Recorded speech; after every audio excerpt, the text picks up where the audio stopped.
Blackpool Pleasure Beach Resort looks to boldly step into a new era of transformation, getting rid of old attractions and looking towards the future with some fresh new investments. So we decided to come on a little nostalgic trip to Blackpool Pleasure Beach, where we can take a look at some of the older lost rides and attractions that now only unfortunately exist in the history books.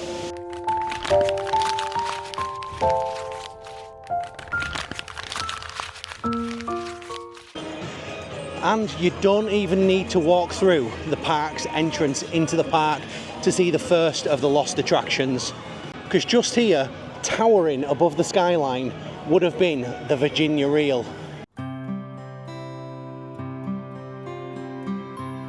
The Virginia Reel made its debut at Blackpool Pleasure Beach in 1922, inspired by popular amusement rides sweeping through America at the time.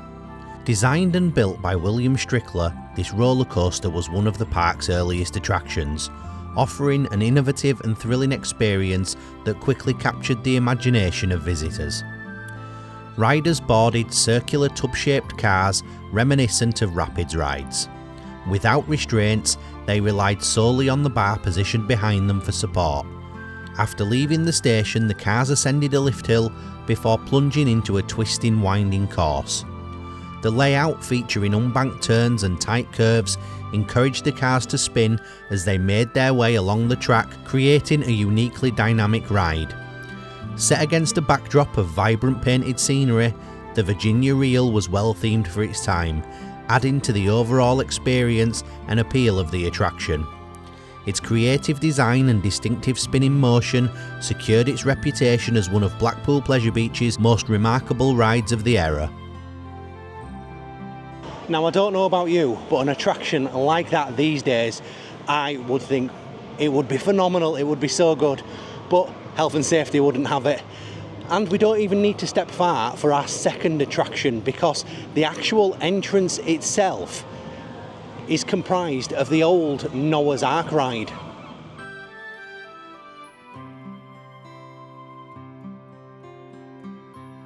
First opening in 1922, Noah's Ark was a beloved Funhouse-style attraction that brought the biblical story to life.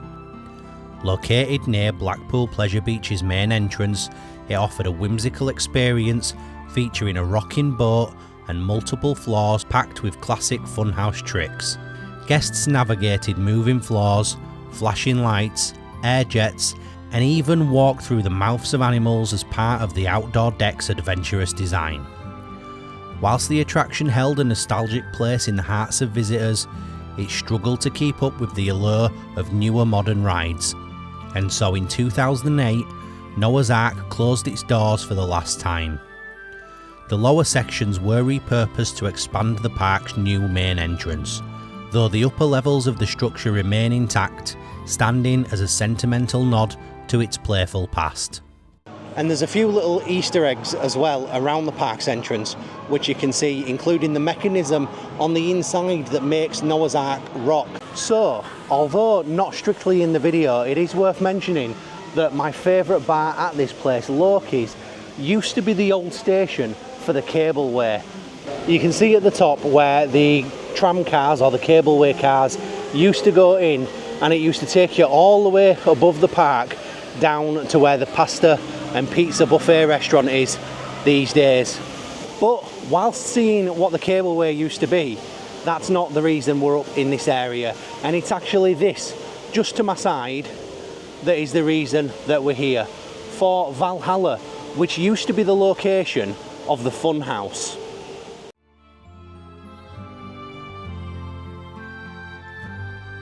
Designed by the architect Joseph Emberton and opening in 1935, the Funhouse became an iconic attraction at Blackpool Pleasure Beach, overlooking both the Grand National and flying machines. Inside, visitors could explore brightly coloured slides, moving staircases, walkways and spinning floors, all from within this huge 5-floored building, which even encompassed the monorail which could freely pass through. It was a much loved space for families at the park, so it was very sad when on the 17th of December 1991, disaster struck the park. At some point during the night, an explosion rocked through the building, leading to a massive fire that engulfed the whole attraction. Over 80 firefighters fought the blaze that night, but once the smoke had cleared, sadly, nothing remained. So I might be wrong, and please correct me if I am, but I think the Laughing Man is one of the only items that survived the fire in the Funhouse. Which makes the maniacal laughing all that much more creepier. So just above this stretch of Watson Road, it's actually a hive of old lost attractions, and it starts just over here with the monorail track, which runs halfway around the park but cuts off at this point as they built the new bridge over Watson Road.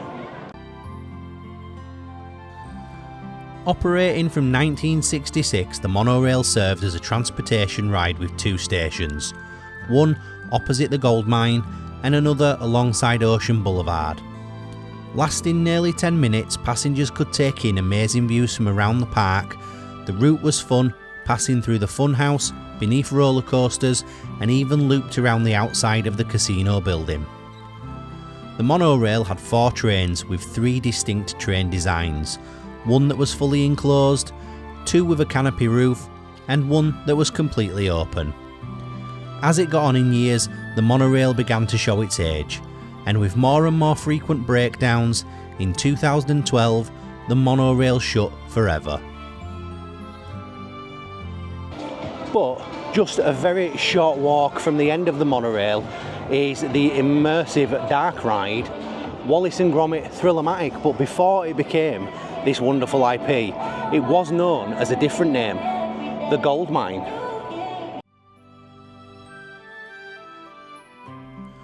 Right in the heart of Blackpool Pleasure Beach, the Goldmine was a classic dark ride that took visitors on an underground adventure. This family favourite attraction invited guests to step into a world of mining tunnels and bustling gold miners. Housed within an impressive 4-mountain facade, the ride's open-air loading station, now familiar to those who ride Wallace and Gromit Thrill-O-Matic, welcomed eager riders. Guests boarded 4-passenger minecars that set off on a descent into narrow tunnels filled with lively detailed scenes of miners hard at work and play. Adding to its charm, the Goldmine creatively interacted with other attractions.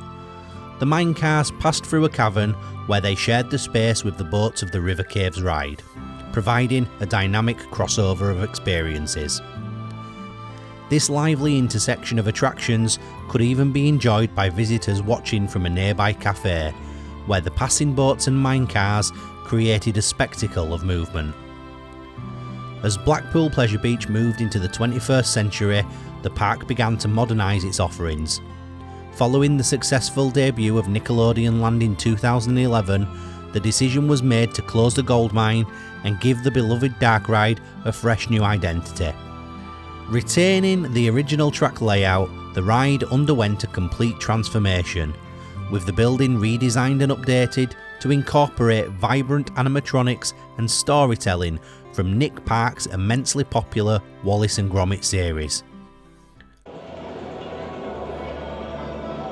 Now this attraction still remains popular to this day, and Blackpool Pleasure Beach have actually announced in a kind of cryptic message that they are looking to add new scenes based on the new movie coming very, very soon. So just down here is the site of another very popular lost ride, and one that is often longed for by fans and enthusiasts alike, and that is the site of the old log flume. Debuting in 1967 as Europe's first log flume, this landmark attraction made a splash at Blackpool Pleasure Beach. At the time, it was the world's longest log flume, and the ride quickly became a highlight of the park, its signature splashdowns audible from the nearby promenade, drawing in curious thrill seekers. Riders climbed into log-shaped boats, which were then dispatched from the station via a conveyor system. They then traversed a layout offering an exciting journey through curves, lift hills, and culminating in thrilling drops. This really was a standout attraction at the park. and once it returned, it was actually replaced with Traumatizer, which came from Southport Pleasureland, but the pools underneath still remain. Now, just behind me, in this location here, is one of the most controversial losses that Blackpool Pleasure Beach have ever suffered, and one of fans' most beloved rides. Now, I'm sure I don't need to tell any fan what used to be here, but for 60 years, it was the home of the Wild Mouse.